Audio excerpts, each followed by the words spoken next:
અમને કે જરાક બેઠા જરાક આગળ બેસી તમે આગળ બેસી થોડા આવા જણ જગા રાખો બધા અહીંયાથી આવશે ને પડી જાય ને હા બસ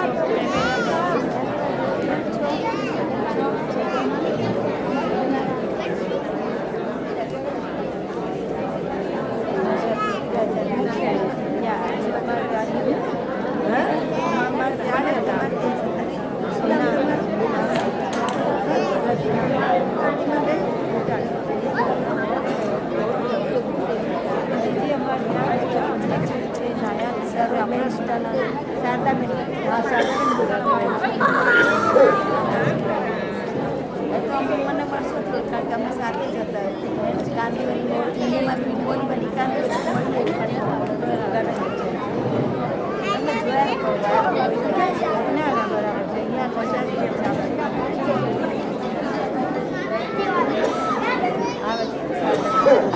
બરાબર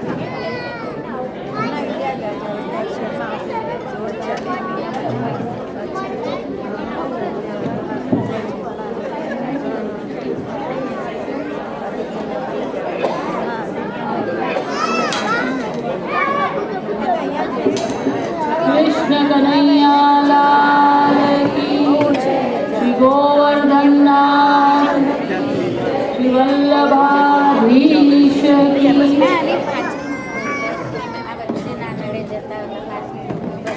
चिंता संतान हंतारो यत्पादाम्बुजरेण वः स्वीयानां तान् निजाचार्यान्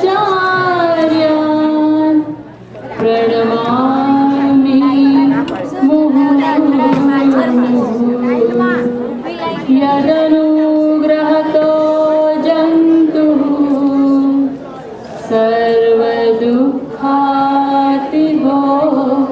भवेत् तमहं सर्वदा वन्दे श्रीमद्वल्लभनन्दनम्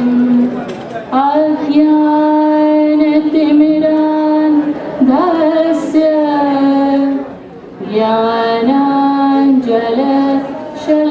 ज्ञानाञ्जनशलाकया चक्षुरुन्मीलितं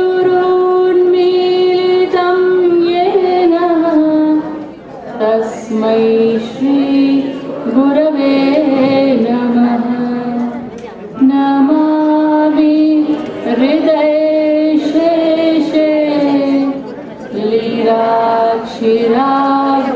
लीलाक्षिराब्धिसायनं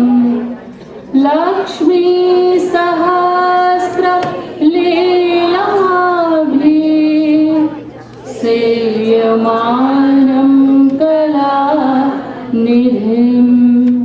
चतुर्भिश्च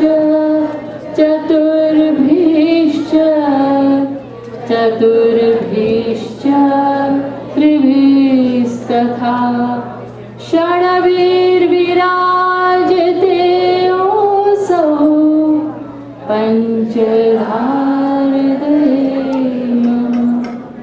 नमामि श्रीबालकृष्णं यशोदोत्सङ्गलालितं पूतना सुपयप्पान रक्षिताशेषबालकं श्रीहरिदासवर्य गिरिराज गोवर्धनाय नमः। श्रीराधाकृष्णाभ्यां नमः। श्रीयमुनाकृष्णाभ्यां नमः। श्रीमदाचार्य चरणकमलेभ्यो नमः।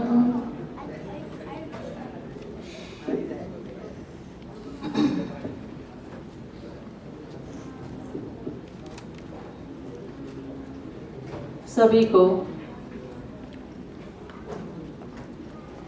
आज जन्माष्टमी के पावन अवसर पर सब भक्तों को मंगलमय बधाई और शुभकामनाएं।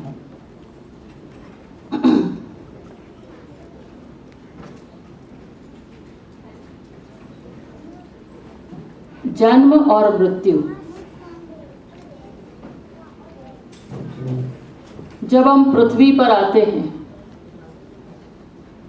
तो हर जीव का निश्चित प्रकार से हुआ होता है। जो जन्म लेता है उसकी मृत्यु भी है, और इस तरह से संसार का चक्र चलता रहता है।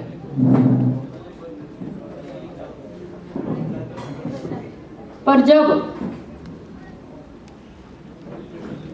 पृथ्वी पर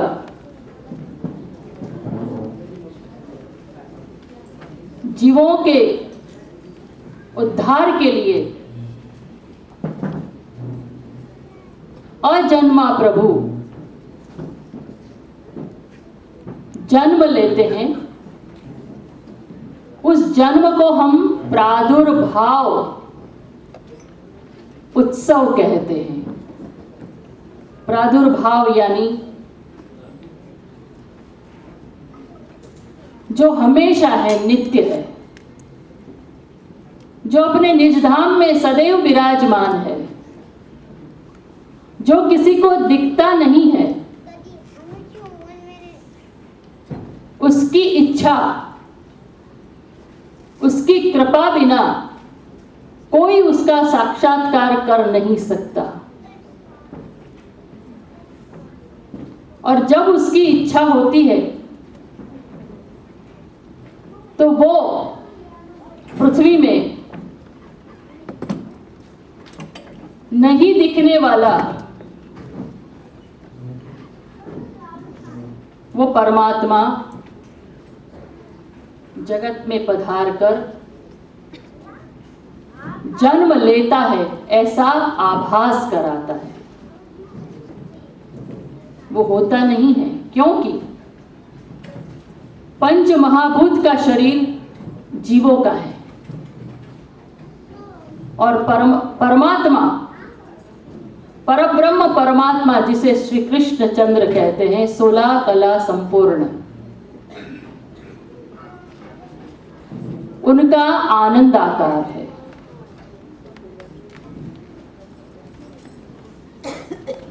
वो परमात्मा जीव की तरह जन्म नहीं लेता है। अगर हम साधारण तरीके से सोचें तो आनंद कहां से उद्भव होता है? आनंद की उत्पत्ति कहां से है? आनंद कहां पर हम महसूस करते हैं?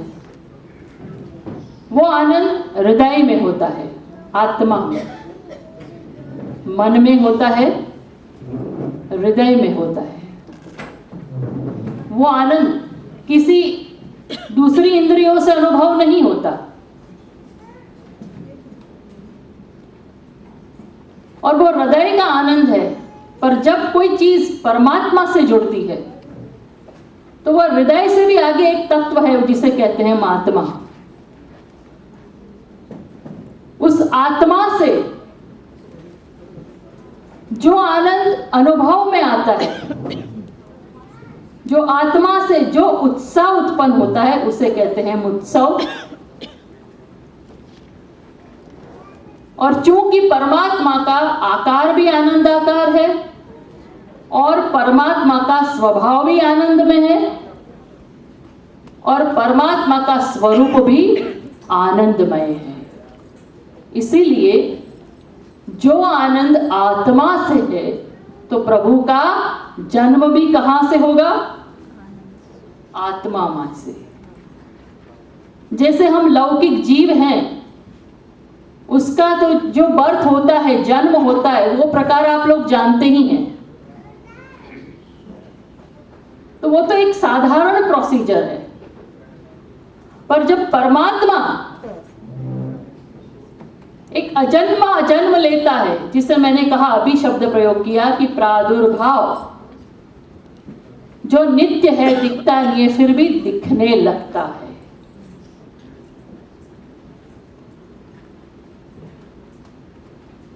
उसका भाव हमें पता चलता है कि जन्म हुआ, ये भाव हमें दिखा। तो कहां से उत्पत्ति हुई? आत्मा में से, हृदय में से, और फिर आत्मा में से। श्रीमद् भागवत 10वां स्कंद, परमात्मा परब्रह्म श्री कृष्णचंद्र के आने की घड़ियां शुरू हो गई। 16 कला संपूर्ण पूर्णा अवतार श्री रामचंद्र जी, 15 कला पूर्ण। एक कमी, इसे कमी नहीं कह सकते हैं, छुपाई, मर्यादा पुरुषोत्तम थे। धर्मशास्त्र का स्थापन पूर्णतः करना था।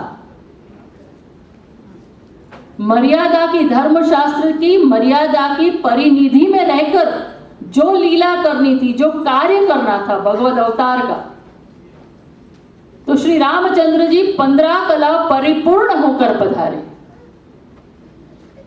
पर जब यहां पर भगवद अवतार जो हो रहा है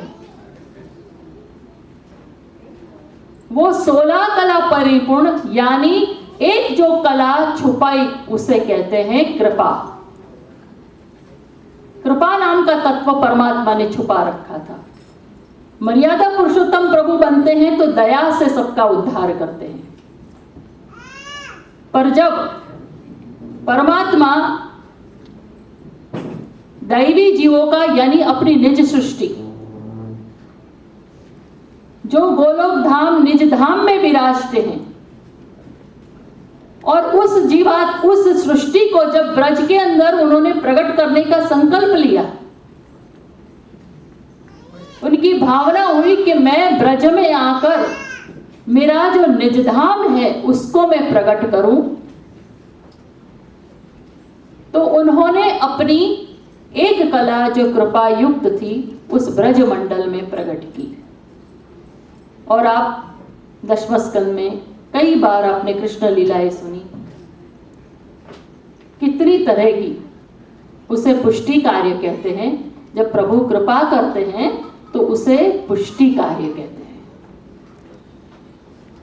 वो मर्यादा कार्य नहीं है। लोक धर्मशास्त्र तो होता ही है, उससे भी ऊपर होकर कोई कार्य प्रभु अपने आनंद के लिए करते हैं, उसे कहते हैं कृपा, पुष्टि कार्य।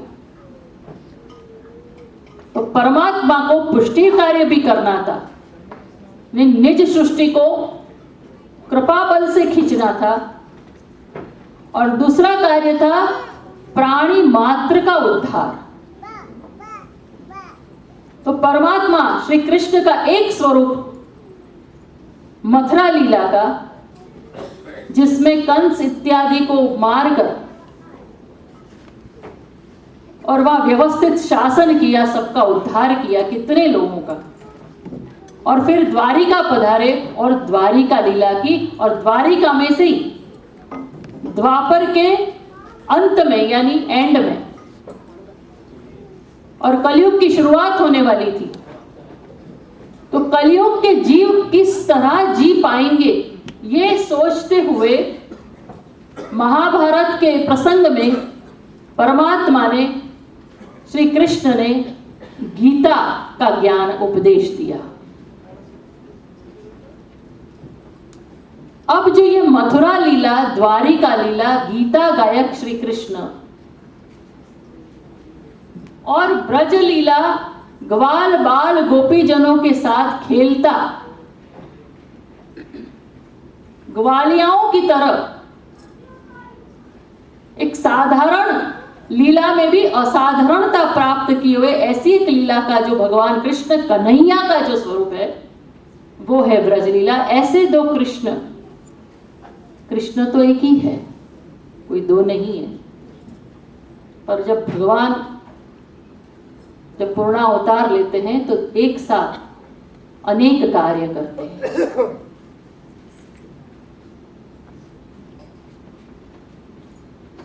तो दो जगह भगवान का प्रागट्य हुआ। बहुत सारे लोग भ्रांति में हैं कि मथुरा के कृष्ण गोकुल में गए। श्रीमद् भागवत में 10वें स्कंद के अंदर और एक आखिरी आचार्य पधारे इस पृथ्वी पर, जिनका नाम श्रीमद् वल्लभाचार्य जी, वैष्णव संप्रदाय के आखिरी आचार्य, जिन्होंने श्रीमद् भागवत का गूढ़ार्थ प्रकट किया। भागवत की शैली ऐसी है कि उसके अनेकों अर्थ निकल सकते हैं, पर जब जो सही अर्थ निकले और भागवत, श्रीमद् भागवत क्या कहना चाहता है, उसी अर्थ को पकड़ते हुए, उसके मर्म को जानते हुए, मर्मज्ञ बनते हुए कोई भी आचार्य ने अगर कुछ बात कही है तो वो है श्रीमद् वल्लभाचार्य जी, जिन्होंने बताया, क्योंकि यहां काल की स्थिति है, 12 बजे मथुरा के अंदर कारागृह में श्री कृष्ण का चतुर्भुज स्वरूप प्रकट हुआ, शंख चक्र गदा पद्म। क्यों ये शंख चक्र गदा पद्म सहित प्रकट हुए? कारण कि मानव, जितने भी प्राणी मात्र है, उसका सर्वोद्धारक रूप धारण करके खुद पधारे हैं, तो प्रत्येक का उद्धार किया। इसीलिए मर्यादा मार्ग के अंदर श्री कृष्ण का जो स्वरूप आप देखते हो, राधा कृष्ण का या फिर मथुरा कृष्ण का, द्वारिकाधीश का, रणछोड़ राय का, ये सब स्वरूप कैसे हैं? रुक्मिणी कृष्ण का, इनके नेत्र कमल सीधे हैं, सबका उद्धार समभाव से, सबका, कोई भी शरण में जाए, सब जीवों पर दया दृष्टि है, करुणा दृष्टि है, दया दृष्टि है, इसीलिए सीधे नेत्रों से भक्तों को देखते हैं।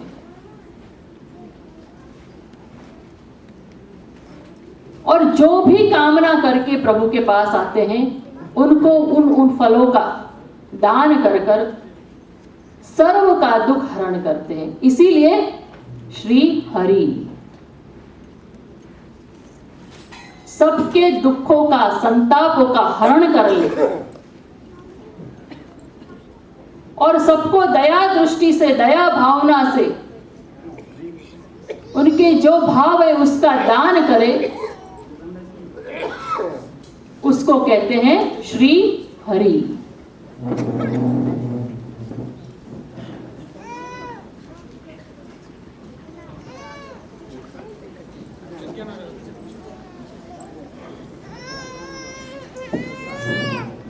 कृष्ण कन्हैया लाल की जय।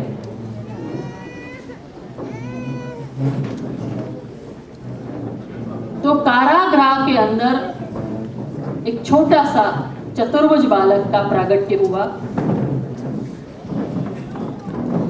देवकी जी के नेत्र में वसुदेव जी देख रहे हैं।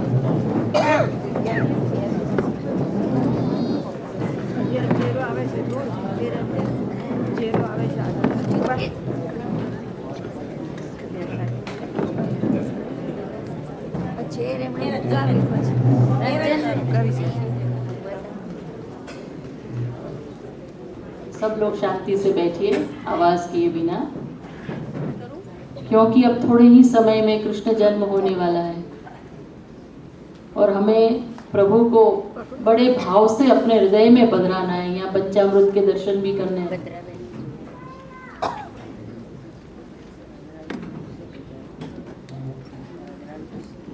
भगवद अवतार होता है,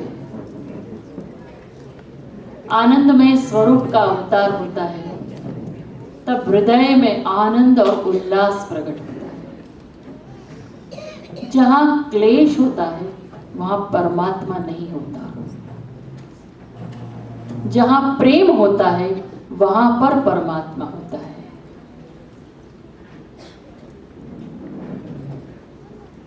जहां आनंद होता है, उल्लास होता है, हर एक को प्रेम और आनंद देने की भावना उत्पन्न होती है, तब वहां पर परमात्मा का प्रादुर्भाव महोत्सव होता है। श्री कृष्ण अगर हमारे हृदय कमल में आते हैं, हृदय में विराजते हैं, तो याद रखिए कि कभी भी कोई भी प्रकार का दुख या दर्द या कोई भी प्रकार के सांसारिक विचार, भौतिक विचार, भौतिक आनंद, ये सब तिरोहित हो जाता है, चला जाता है। और धीरे धीरे हमारी मति में परमात्मा का प्रादुर्भाव यहां होने लगता है। मति के अंदर उस मति में से रति उत्पन्न होती है, जिसे कहते हैं प्रेम। फीलिंग्स को प्रेम कहते हैं, अंदर से भावों को प्रेम कहते हैं, पर वो भाव एक्शन में आ जाए उसे कहते हैं रति, क्रिया में आ जाए। वो प्रेम जब इतना पराकाष्ठापन हो जाता है कि वो थिरकने लगता है, आनंद उत्सव होने लगता है, और अंग प्रत्यंग में, रोम रोम में भगवत अनुभूति की अनुभूति शुरुआत हो जाती है, अनुभव होने लगता है, और अनुभव के बाद रोम रोम में परमात्मा समा जाता है। जब यह स्थिति होती है, एक एक रोम भगवत आनंद से भर जाता है, तब जाके परमात्मा का जन्म होता है। याद रखिए, आज आप यह जन्मोत्सव के लिए बैठे हैं। एक भी लौकिक विचार करोगे, लौकिक आनंद का सोचोगे, तो परमात्मा नहीं आएंगे। आंखें खाली देखेगी, दर्शन नहीं कर पाएगी। इसलिए अभी बहुत अंदर सब कुछ बातें छोड़ दीजिए, थोड़ी ही क्षणों में प्रभु का प्रादुर्भाव होने वाला है। और अपनी आत्मा का, अपने मन का निग्रह करिए और उस परमात्मा के चरणारविंद में लगा दीजिए। इसी प्रकार से रोम रोम में समाता हुआ वो प्रेम, वो आनंद देवकी जी में उमड़ रहा है, वसुदेव जी में उमड़ रहा है। वसुदेव जी के अंदर हृदय से, आत्मा में से एक स्वरूप, एक तेज, एक आनंद आकार प्रकट हुआ, और वसुदेव जी ने देवकी जी के नेत्रों में देखना शुरू किया। जिस प्रकार शक्तिपात होता है, नेत्र से नेत्र मिले, भगवत आनंद से, भगवत भाव से भरित वो नेत्र थे वसुदेव जी के। वो नेत्र का तेज सीधा जाके देवकी जी में समाया, वो हृदय से निकलकर सीधा देवकी जी में, और देवकी जी के हृदय के अंदर से भगवान का प्रागट्य हुआ। बोलो श्री कृष्ण कन्हैया।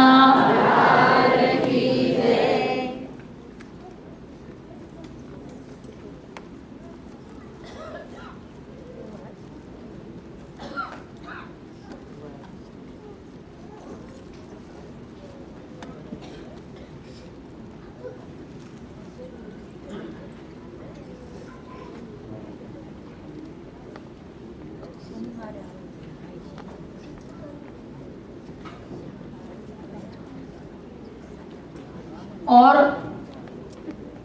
एक बालक का जन्म हुआ, चतुर्भुज स्वरूप का। कंस के भय से वो चतुर्भुज स्वरूप गोकुल के अंदर ले जाया गया। अब इधर 12:15 से 12:30 के बीच में निशिथ जिसे कही जाती है, ये महानिशा है, महारात्रि, अष्टमी की महारात्रि। और वहां पर यशोदा जी के अंदर हृदय और आत्मा में से एक स्वरूप द्विभुज प्रकट हुआ। वो चतुर्भुज था, ये द्विभुज था। परमात्मा के दो धाम, लोक वेद, वेदातीत यानी लोक वेद से अतीत, उससे भी अलग ऐसा एक स्वरूप जिसे कहते हैं द्विभुज कृष्ण का स्वरूप, और लोक वेद प्रथित पुरुषोत्तम जो चतुर्भुज स्वरूप है। ये दोनों कृष्ण का, भगवान ने दो स्वरूप अपने प्रकट किए, क्योंकि दो कार्य करने थे। एक गोकुल में ब्रज भक्तों के लिए कार्य करना था जो अपने आनंद के लिए था, और दूसरा सर्व के उद्धार के लिए था, इसलिए चतुर्भुज स्वरूप था। वो चतुर्भुज स्वरूप यशोदा जी भी निद्रा अधीन थी, और वसुदेव जी चतुर्भुज स्वरूप को श्री यमुना जी के रास्ते से ले जाकर, देखिए ब्रज में जाना हो तो श्री यमुना जी का ध्यान धरने से परमात्मा प्राप्त होते हैं। तो यमुना जी की आड़ी से वसुदेव जी नंद भवन में गए, और वहां एक बालक द्विभुज स्वरूप हंसता खेलता वहां विराजमान था। उस बालक के पास वो बालक रख दिया, दो बालक इकट्ठे हो गए अंदर, मर्जिंग, जिसे मर्जिंग कहते हैं। वो बालक भगवान ने अपना आयुध वाला स्वरूप अंदर समा लिया। भगवान जब भी चाहते हैं तो अपने अंदर से एक कला, दो कला, चार कला, 6 कला ऐसे प्रकट करते हैं अपने अवतारों को। जैसे नृसिंह जी का 4 कला युक्त स्वरूप है। तो वो जो कला युक्त स्वरूप था अपना ही, क्योंकि ये तो निजधाम से पधारा हुआ स्वरूप था, द्विभुज स्वरूप वाला चतुर स्वरूप को समा लिया अपने अंदर। वो कब प्रकट हुआ?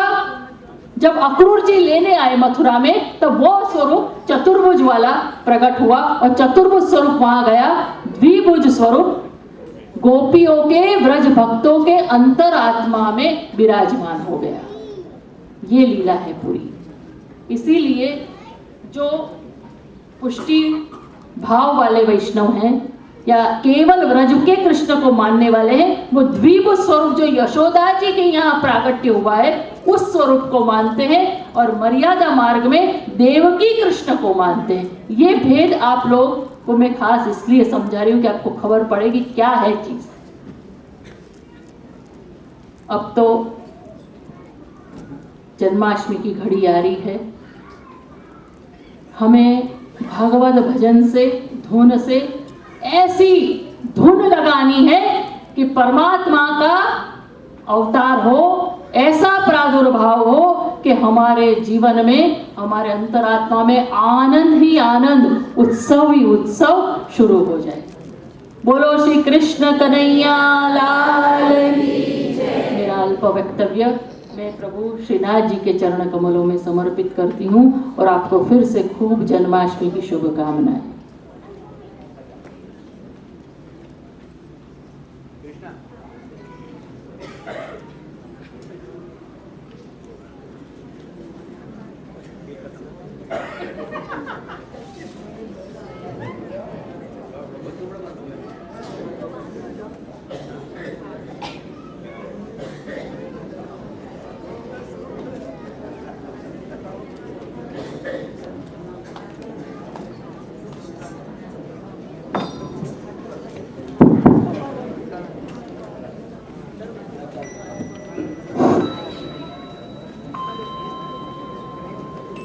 Everyone smile, you are on camera. Video just is not for this side, also for our Vaishnavas also, and it will be on TV. So you are seriously on camera. So smile and be happy. Best occasion. And there is another reason for smile. This is 25th anniversary of this temple. This is the first Srinaji temple in America that will be celebrating 25th anniversary. You should be all proud of it. So celebration already started, but real final celebration will be in June 2013, and we'll have Chappan Bhog. I want you all to be part of it. Seriously, you should all get involved. One more information. Tomorrow, Nand Mahotsav, 10 to 11:30. Please join.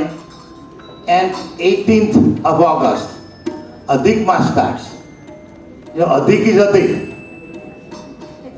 The Shastriji says, in Adhik Maas, you give Adhik to Bhagwan. થોડું પોકેટમાં હાથ નાખવો પડે. ખાવાનું અધિક નહીં, ખાવાનું ઓછું મારે દરેક જણાએ. અધિક જમવાનું ઓછું અને દાન કરવાનું વધારે. ત્યાં અધિકમાં જે પણ કરશો એનું અધિક પુણ્ય મળશે. તો 18મી તારીખથી અધિક માસ શરૂ થાય છે. ઘણા પ્રોગ્રામ છે અધિક માસમાં. આપણે સ્પેશિયલ ગાયક મ્યુઝિશિયન આવે છે, સાથે 3 શાસ્ત્રીજીના પ્રોગ્રામ છે. અને પ્રોગ્રામ ફર્સ્ટ પ્રોગ્રામની શરૂઆત પૂજ્ય જીજી પધારવાના છે, અષ્ટસખાનો વ્યાખ્યાન આપવાના છે. તો એ સોમવારથી શરૂ થાય છે, 20-21. સો અધિક માસની શરૂઆતથી તમે બધા આવવાની શરૂઆત કરજો અને દરેક જણાએ અધિક માસમાં મંદિરને મદદ કરવા પ્રયત્ન કરજો. જય શ્રી કૃષ્ણ.